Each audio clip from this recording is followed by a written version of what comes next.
दोस्तों, हाल ही में बॉलीवुड में एक ऐसी फिल्म रिलीज हुई है जिसका नाम है मां। काजोल देवगन ने इसमें एक मां का किरदार निभाया है जो अपने बच्चे को बचाने के लिए अदृश्य ताकतों से लड़ती है। इस फिल्म में मिथोलॉजी और हॉरर का ऐसा मेल है जो हिंदी सिनेमा में कम ही देखने को मिलता है। आज की हमारी कहानी उसी फिल्म से इंस्पायर्ड है, लेकिन ये कहानी थोड़ी अलग है, क्योंकि यहां मां और बेटी की लड़ाई किसी पुराने श्राप से नहीं, बल्कि एक ऐसे साए से है जिसे कोई देख नहीं सकता, लेकिन महसूस हर कोई करता है। अंधेरा, खामोशी और डर अभी बस शुरू हुआ है। स्वागत है टूनगिरी में।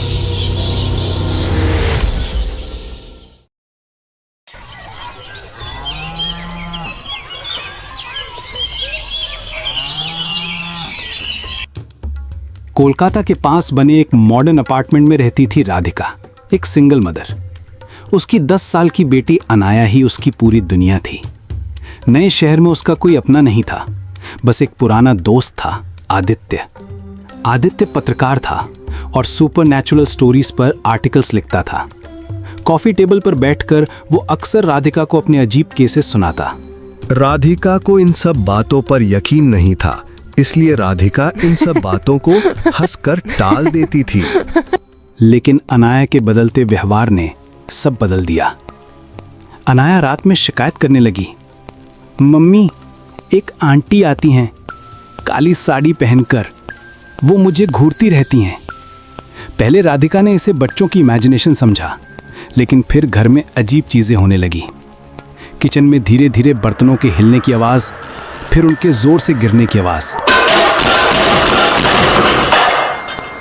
लाइट का बार बार फ्लिकर करना। रात को अचानक बिजली चली जाती, किचन के बर्तन अपने आप गिर जाते और अनाया की स्केचबुक में हर पन्ने पर वही काली साड़ी वाली औरत का चेहरा। राधिका ने घबराकर आदित्य को फोन किया। आदित्य उसी शाम अपार्टमेंट पहुंचा। आदित्य जर्नलिस्ट होने के कारण राधिका के घर के आसपास के बारे में कुछ बातें सुन रखा था, तो उसने थोड़ा पता किया था, तो कुछ खास पता चला था। राधिका, ये नॉर्मल हॉन्टिंग नहीं लग रही। तुम्हारे बैल्कनी के सामने जो बेनियन ट्री है, शायद उससे कोई राज जुड़ा है।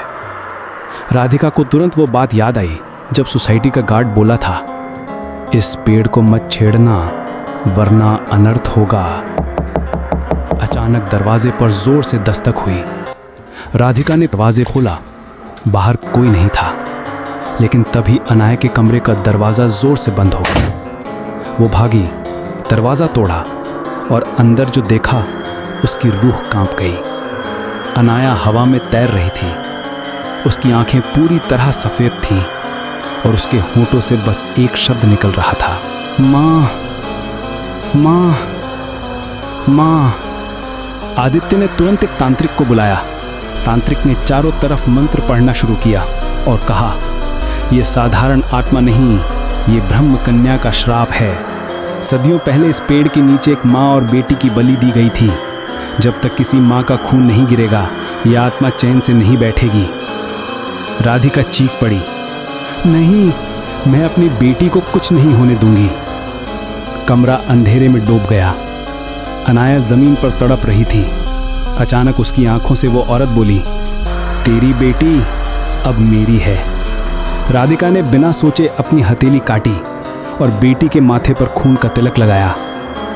अगर खून चाहिए तो ले ले मेरा, लेकिन मेरी बेटी को छोड़ दे। और तभी वो औरत प्रकट हुई। लहूलुहान चेहरा, लाल आंखें, बालों में सर्प। तांत्रिक ने आखिरी मंत्र पढ़ा और वो आत्मा धुएं में बदलकर चीखते हुए गायब हो गई। सुबह हुई।